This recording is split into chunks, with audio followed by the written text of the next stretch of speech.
ETF index mutual funds నేర్చుకుని stock మార్కెట్లో రాణించాలనుకుంటున్నారా? వెంటనే ఈ నెంబర్కి కాల్ చేయండి.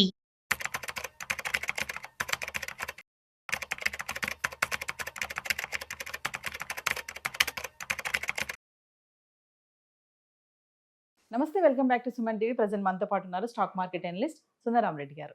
నమస్తే సార్. నమస్తే. సార్, ఆర్టిఫిషియల్ ఇంటెలిజెన్సీ, లే ఆఫ్స్, పింక్ స్లిప్స్, ఎప్పుడు ఎవరు జాబ్ పోతుందో తెలియదు. ఒకప్పుడు సాఫ్ట్వేర్కి చాలా క్రేజ్, డిమాండ్ ఉండేది. ఈవెన్ పెళ్లి సంబంధాల విషయంలో కూడా సాఫ్ట్వేర్ అబ్బాయి అనగానే కళ్ళు మూసుకొని చేసేసేవాళ్ళు. ఇప్పుడు దమ్ముంటే సాఫ్ట్వేర్ అబ్బాయికి ఇవ్వండి అనే రోజులు వచ్చేసాయి. ఇప్పుడు రీసెంట్ గా చూసుకుంటే కొంతమందికి ఐటీ సెక్టర్ లో కొన్ని ఆఫర్స్ ఇస్తున్నారు. మీకు 1 year శాలరీ ఇస్తాము, మీరు వెళ్ళిపోండి అంటే రిజైన్ చేసేయండి అంటున్నారు. వెళ్ళిపోండి అని కూడా కాదు, 1 year శాలరీ ఇస్తాం, రిజైన్ చేయండి అని ఆఫర్ ఇస్తున్నారు స్మూత్ గా. అంటే ఇది ఆఫర్ అనుకోవాలా లేదా వాళ్ళని తీసేస్తున్నారా? అంటే ఏం చూస్ చేసుకోవాలి అక్కడ ఎంప్లాయీ అంటే? నో, బేసికల్ గా ఇదే కాదండి. నెక్స్ట్ అంటే ఐ మీన్ మనం ఇప్పుడు గురించి మాట్లాడుతున్నాం కదా. నేను చెప్పేది ఆకలి రాజ్యం అని చెప్పేసి 30 years బ్యాక్ సినిమా అండి. అప్పుడు కూడా బ్యాచిలర్స్ ఫుడ్ కోసం అల్లాడేవాళ్ళు. 2026 లో కూడా బ్యాచిలర్స్ ఫుడ్ కోసం అల్లాడతారు. దాని మీనింగ్ ఏంటంటే మార్కెట్లో కండిషన్ మారుతున్నాయి, స్ట్రైట్ గా నీకు కనిపించట్లేదు అంతే. అంటే మన సేమ్ అప్పటికే ఏ సినిమా కష్టాలు ఉన్నాయి, ఇప్పటికీ అంతే సినిమా కష్టాలు ఉంటాయి. అందుకని ఆర్టిఫిషియల్ ఇంటెలిజెన్స్ వచ్చి మన జీవితాలు ఏదో బీభత్సంగా మారుస్తుంది అనుకోమాకండి.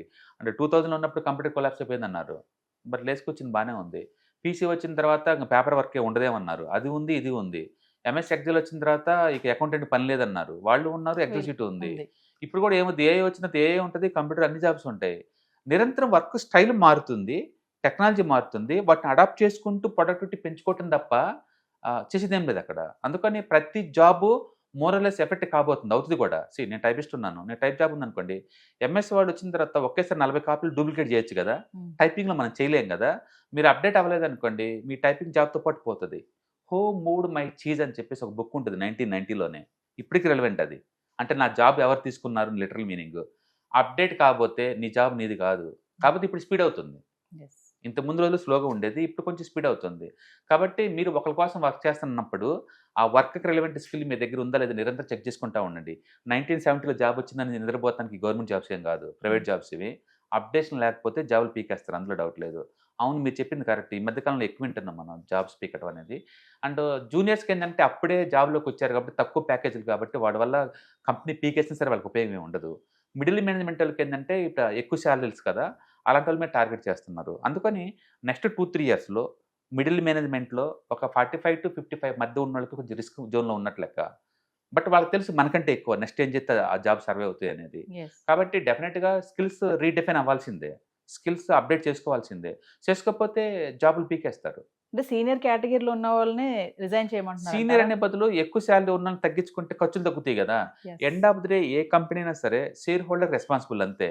మీరు సేల్స్ పెంచి లాభాలు తీసుకొస్తారా, ఖర్చులు తగ్గించుకొని లాభాలు తీసుకొస్తారా, రెండింటిలో ఏదో ఒకటి చూస్ చేసుకోమంటారు.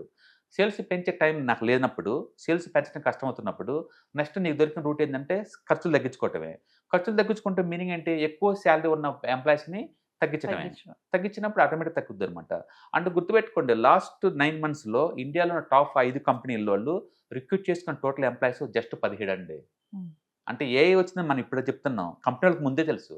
TCS, Wipro, Infosys, HL technology వీటన్నిటికి ముందే తెలుసు. అందుకనే వాళ్ళు గత 1 year నుంచి రెడీ అవుతున్నారు దానికి. అందుకని ఏఐ వల్ల రిస్క్ ఉందనే విషయం వాళ్ళకి తెలుసు. దానికి తగ్గట్టు వాళ్ళు అడాప్ట్ చేసుకుంటూ ఉన్నారు, ముందు పోతూ ఉన్నారు. అందుకని నిజంగా కంపెనీస్ మాత్రం జీరో అవుతాయి అంటే అవ్వండి. కాకపోతే లైఫ్ స్టైల్ మార్చుకోవాల్సిందే. మనం చూశారు నిన్న లాస్ట్ మంత్ స్పీడ్ డాన్స్ అని చెప్పేసి చైనా వాళ్ళు ఒక గ్రాఫిక్ దాన్ని రిలీజ్ చేశారు. 100 కోట్లు పెట్టి సినిమా తీసేదాన్ని ₹1,00,00,000 తీయచ్చు. 100 కోట్లతో అయ్యే గ్రాఫిక్స్ వర్క్ని ₹1,00,00,000 తీయచ్చండి. ఒకసారి చూడండి, స్పీడ్ డాన్స్ 2.0 అని ఎక్స్ట్రాడినరీ గ్రాఫిక్స్ వర్క్ ఫ్రీగా దొరుకుతున్నాయి ఆడ. అందుకని నువ్వు మారలేదనుకోండి, ఇంకా నేను 100 కోట్లు పెడతానంటే ప్రొడ్యూసర్ లాస్ అవటం ఆ డబ్బంతా. అందుకని యూ హ్యావ్ టు చేంజ్ అంతే. అంటే చేంజ్ అనేది నిరంతరం జరుగుతూనే ఉంటుంది, ఎప్పుడైనా జరుగుతూనే ఉంటుంది అది. కాబట్టి ఈసారి కొత్తదేం కాదండి అది. ఇప్పుడు కొత్త కాదు, మోర్ రిలవెంట్ ఉంది ఇప్పుడు అంతే. అందుకని ఏ పేర్లు పెట్టి అందరూ భయపడుతున్నాం కానీ మార్పు అనేది నిరంతరం. ఈవెన్ పల్లెటూరులో వ్యవసాయం కూడా డ్రోన్ ద్వారా మందులు కడుతున్నారండి. మీరు ఇంకా ట్యాంక్ తీసుకుని కొడతానంటే అది ఇప్పుడు వర్కౌట్ అవ్వదు. ఇంకా యూ హ్యావ్ టు అడాప్ట్ అనమాట. అలాగే ప్రొక్లైన్స్ అన్ని వచ్చేసి కాలాలు దొరుకుతూ పోతుంది, పనికి పథకాలు ఏం లేవు ఇప్పుడు. అందుకని అంతా మైగ్రేట్ అవుతున్నారు. అంటే మనం కూడా మైగ్రేట్ అవ్వాలి. ఈవెన్ ఐటీలో ఉన్నా సరే మీరు మైగ్రేట్ అవ్వాల్సిందే. అందుకని జాబ్ వాళ్ళు వచ్చేసి మిమ్మల్ని పో అనే లోపలనే మనకు రెలవెంట్ స్కిల్స్ మనం అప్డేట్ చేసుకొని రీడిఫైన్ చేసుకొని రెడీ అవటం బెటరు. 4-5 ఇంటర్వ్యూ ట్రై చేసుకోవడం బెటర్, అదొక పద్ధతి. రెండోది మీ ప్యాసివ్ అసెట్స్ ఏదైనా ఉంటే వాటిని పెంచుకోండి, వాటి మీద ఫోకస్ చేసుకోండి. అట్లీస్ట్ ఈ టైంలో అన్నా వాళ్ళు వచ్చి వార్నింగ్ ఇచ్చేంత వరకు ఉండాల్సిన అవసరం లేదు. ఈ లోపే మీ దగ్గర ఏమేమి అసెట్స్ ఉన్నాయి, జాబ్ కనుక పోతే సర్వైవింగ్ అవటం కోసం ఏ ఫండ్స్ ఎక్కడి నుంచి డబ్బు వస్తుంది క్లారిటీగా ఉండండి. మూడోది ఏదైనా స్లీపింగ్ మోడ్లో ఉన్న అసెట్స్ ఉంటే దాన్ని క్లోజ్ చేసేసి మనీ వచ్చే చోట పెట్టుకోండి. ఎగ్జాంపుల్ నా దగ్గర 1 ఎకరం ఉంది, అది దానికి ఏం రావట్లేదు నాకు, అమ్మేసి ఆ డబ్బుల్ని హైబ్రిడ్ ఫండ్స్లో పెట్టుకుంటాను. లేదా నాలెడ్జ్ ఉందంటే ఈటీఎఫ్స్తో గేమ్ ఆడుకుంటాను. ఏదో ఒకటి చేయండి, బట్ క్యాష్ ఫ్లో అయితే ఉండాలి కదా, ఫ్యామిలీ మధ్యలో మనం వదిలేయలేం కదా, కాబట్టి ప్రిపేర్ అవ్వండి. బట్ మీరు చెప్తున్నట్టు ఏ వల్ల సడన్గా వచ్చిన టెస్ట్ కాదండి ఇది, ఎప్పటి నుంచో ఉన్నాయి, మనకి మనిషి పుట్టినప్పటి కాడి నుంచో ఉన్నాయి. And who mood my choose more relevant ఇప్పుడు ఆ బుక్స్, అది 1990లో రాసిన బుక్ ఇప్పటికీ రెలవెన్స్ అది. కాబట్టి జాబ్స్ నిరంతరం మారుతూనే ఉంటే, రోల్స్ మారుతుంటే రెస్పాన్సిబిలిటీ మారుతూ ఉంటుంది. మనం రీస్కిల్ లేదా అప్ స్కిల్ చేసుకుంటూ కరెంట్ కాంపిటీషన్ తగ్గట్టు లేకపోతే ఏ జాబ్ అయినా పోతుందండి, అది నాట్ ఓన్లీ ఐటీ. కాబట్టి ఇప్పుడు న్యూస్ ఎక్కువ వాటి మీద వస్తున్నాయి కాబట్టి మనం వాళ్ళ మీద చెప్పి ఈవెన్ మనం కూడా అప్డేట్ అయిపోతే మన మీద కూడా వేరే వాళ్ళు జాలి చూపించాల్సి వచ్చింది. రేపు డెఫినెట్గా అన్ని చోట్ల జరుగుతుంది, ప్రతి ప్రొఫెషన్లో జరుగుతుంది. అండ్ ప్రస్తుతానికి ఐటీ గురించి మాట్లాడుకుంటున్నాం కాబట్టి ఐటీలో ఎక్కువ జరుగుతుంది, డెఫినెట్గా వేరే చోట కూడా జరుగుతుంది. ఇప్పుడు ఏ సబ్మిట్ జరుగుతుంది ఢిల్లీలో, అక్కడ కొన్ని యాప్స్ అయితే అంటే డాక్టర్ లేకపోతే వచ్చిన పేషెంట్స్ని అదే రీడ్ చేస్తుంది, అదే సజెస్ట్ చేస్తుంది టాబ్లెట్స్ని కూడా 20-30 మంది వితిన్ మినిట్స్ కల్లా. ఎక్సలెంట్ యాప్స్ వస్తుంది యాప్స్ ద్వారా. డెఫినెట్గా మనం ఏఐని అడాప్ట్ చేసుకుంటూ మనకి ఏదైనా పనికొచ్చే మ్యాటర్ ఉందంటే అప్డేట్ అవ్వడం చాలా బెటర్. అంటే వచ్చే టెక్నాలజీని మనం అప్డేట్ చేసుకుంటూ వెళ్ళాలి. వెళ్ళపోతే ఏంటంటే అది వాడేవాళ్ళు మనకన్నా మోర్ ప్రొడక్టివ్గా అవుతున్నారు కాబట్టి వాళ్ళ జాబ్ ఉంటుంది, మన జాబ్ ఉండదు. అండ్ మనకి మోర్ రెలవెన్స్, పర్సనల్ ఫైనాన్స్ ఇప్పుడు మోర్ రెలవెంట్లో ఉన్నాం మనం ఇప్పుడు. అంటే ఈ టైంలో కూడా ఇంకా మేల్కోలేదనుకోండి, మీరు చెప్పినట్టు వాళ్ళు పింక్ స్లిప్ వచ్చిందాక మనం వెయిట్ చేయడం వేస్ట్. అప్పుడు చేసామనుకోండి, ఆ తర్వాత నువ్వు థింక్ చేయాల్సిందే కదా. ఎందుకంటే ఇప్పుడు దాకా ఉన్న డబ్బులతోటి మన లైఫ్ స్టైల్ అని లగ్జరియస్గా బిల్డప్ చేసుకున్నారనుకోండి, దాన్ని మెయింటైన్ చేయాలంటే మనీ ఎక్కడి నుంచి వస్తుంది ఇప్పుడు. కాబట్టి మోర్ రెలవెన్స్. అంటే ఇప్పుడు నేను అడిగినట్టుగా అది ఆఫర్ కాదు కానీ వాళ్ళని రిజైన్ చేయమని డైరెక్ట్ ఇండైరెక్ట్ గా వెళ్ళిపోండి అని చెప్పడం. ఈ మోడర్న్ ఏజ్ లో ఎథిక్స్ ఉండవండి కంపెనీ వాళ్ళకి. నువ్వు నాకు పనికి వస్తావు అంటే ఉంచుకుంటే ఎంత ఎక్కువ ఇచ్చాను సరే, పనికి రావంటే రేపే రావద్దని చెప్తాను. వాళ్ళు ఎవరో మంచోళ్ళలాగా ఉన్నారు, ఇంకా 1 year ప్యాకేజ్ ఇస్తున్నారు, అదర్వైజ్ అది కూడా ఇచ్చేవాళ్ళు లేరు. నెక్స్ట్ మంత్ నుంచి రావద్దు అని కంపెనీలు బోల్డ్ అని ఉన్నాయి, మనం చేసేది ఏం లేదు. అందుకని ఇంత ముందులా లేబర్ లాస్ సపోర్ట్ చేయవు అండ్ ఎథికల్గా లేదు మేనేజ్మెంట్ వాళ్ళు కూడా. ఇంకెవరైనా ఉన్నారు అంటే కొంచెం ఎంప్లాయీస్కి వాళ్ళే స్కిల్ ట్రైనింగ్ ఇచ్చేసి పెట్టుకోవాలి యాక్చువల్ చెప్పాలంటే. ఎందుకంటే అన్ని సంవత్సరాలు లాయల్గా పనిచేసిన ఎంప్లాయీస్ని నువ్వు బయటికి నెట్టేసి ఏం చేద్దాం అనుకుంటున్నావు నువ్వు. బట్ గుర్తుపెట్టుకుని కంపెనీలు క్లోజ్ అవుతున్నాయి అక్కడ. అలాంటప్పుడు ఎవరికి వాళ్ళు సర్వైవింగ్ అవ్వడం చాలా ఇంపార్టెంట్. అందుకని మీరు ఏ ఇండస్ట్రియల్ డొమైన్లో కనుక్కుంటే ఆ ఇండస్ట్రీ డొమైన్ సంబంధించిన స్కిల్ అప్డేట్ చేసుకొని సర్వైవ్ అవుతుంది తప్ప చేసేది ఏం లేదు.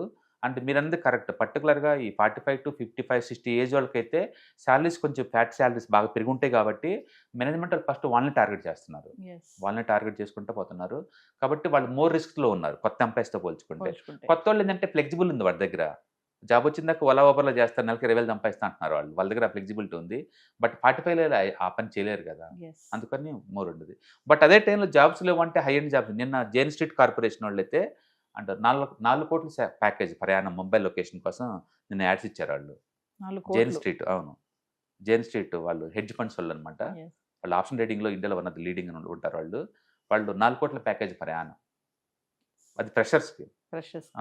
అంటే మనం 2 రకాల ప్రపంచం చూస్తున్నాం. ఒకవైపు ఏమో స్కిల్ రెలవెంట్ లేవు అని చెప్పి పీకేసీ బ్యాచ్, ఇంకొకళ్ళు ఏమో మాకు మోడర్న్ స్కిల్ ఉన్న కావాలని చెప్పేసి కోట్ల కొద్ది ఆఫర్ చేసే బ్యాచ్ రెండొకళ్ళు. ఈ 2 జరుగుతుంది ఇండియాలో ప్రస్తుతానికి. ఇండియానే కదా ప్రపంచవ్యాప్తంగా అంతే జరుగుతున్నాయి కంపెనీస్ అన్నీ కూడా. ఈవెన్ రీసెంట్గా ఈవెన్ మెటా, గూగుల్ అన్నీ కూడా పాత ఎంప్లాయీస్ మొత్తం పీకేస్తున్నారు, కొత్త స్కిల్ ఉన్న రిక్రూట్ చేసుకుంటూ పోతున్నారు ఫ్రెషర్స్. అవును, మొన్న ఫేస్బుక్లో డైరెక్ట్గా వార్నింగ్ ఇచ్చారు, ఏఐని అడాప్ట్ చేయని ఎంప్లాయీస్ ఎవరైనా ఉంటే ఇంటికి వెళ్ళిపోండి అని చెప్పేసి వాళ్ళు డైరెక్ట్గా చెప్తున్నారు.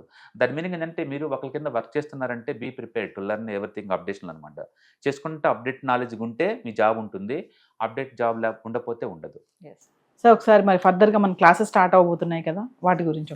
ఈ మంత్ ఎండింగ్లో మళ్ళీ వీకెండ్స్లో ఉంటుందండి. And ETFs, index funds, mutual funds ఎవరైనా ఇంట్రెస్టింగ్ పార్టిసిపెంట్స్ ఉంటే కింద స్క్రోల్ అవుతున్న నెంబర్పై కాల్ చేసుకుంటే మన వాళ్ళు ఇన్ఫర్మేషన్ పాస్ చేస్తారు. సో వ్యూవర్స్, మరి ఫిబ్రవరి 28 నుంచి మార్చి 2వ తారీఖు వరకు stock market analyst Sundar Rama Reddy గారిది క్లాసెస్ అయితే నిర్వహించబోతున్నారు. ఈవినింగ్ 6 గంటల నుంచి 8 గంటల వరకు index funds, mutual funds, ETFs ఏది ఎక్కడ ఇన్వెస్ట్మెంట్ చేయాలి, ఎంత ఇన్వెస్ట్మెంట్ చేయాలి, ఎలా ఇన్వెస్ట్మెంట్ చేయాలి, ఎంత ఇన్వెస్ట్మెంట్ చేస్తే ఎలాంటి రిటర్న్స్ వస్తాయి, హై రిటర్న్స్ ఇచ్చే ఫండ్స్ ఏమేమి ఉన్నాయి, మరి ఒక్కసారి కనుక సార్ క్లాస్ మీరు అటెండ్ అవుతే సార్తో డైరెక్ట్గా మాట్లాడి మీ డౌట్స్ అన్ని కూడా క్లారిటీ చేసుకోవచ్చు. ఇంకా ఈ వెబినార్లో పార్టిసిపేట్ చేయడం వల్ల మీకు investment strategies and business ideas కూడా తెలుసుకునే అవకాశం అయితే ఉంటుంది. మరి లేట్ చేయకండి, కింద స్క్రోల్ అవుతున్న నెంబర్కి కాల్ చేసి స్లాట్ బుక్ చేసుకోండి. హాయ్, స్టాక్ మార్కెట్లో వాలటిలిటీకి దూరంగా ఉంటున్నారా? పోర్ట్ఫోలియోస్ అన్ని కూడా రెడ్లో ఉండి బ్లీడ్ అవుతున్నాయా? అంటే స్టాక్ మార్కెట్లో ఉండి సస్టైనబిలిటీ ఉన్న బిజినెస్ మోడల్ లాగా, లేదా స్టాక్ మార్కెట్ లాంగ్ టర్మ్లో మంచి వెల్త్ క్రియేట్ చేసుకునేలాగా ప్లానింగ్స్ ఏమైనా ఉన్నాయా? అయితే అలాంటి వాళ్ళ కోసం ఈ ప్రోగ్రామ్ అండి.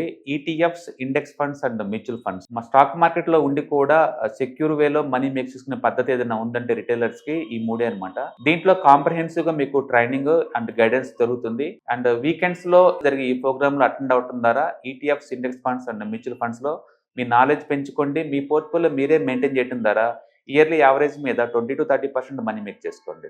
All the best. Thank you.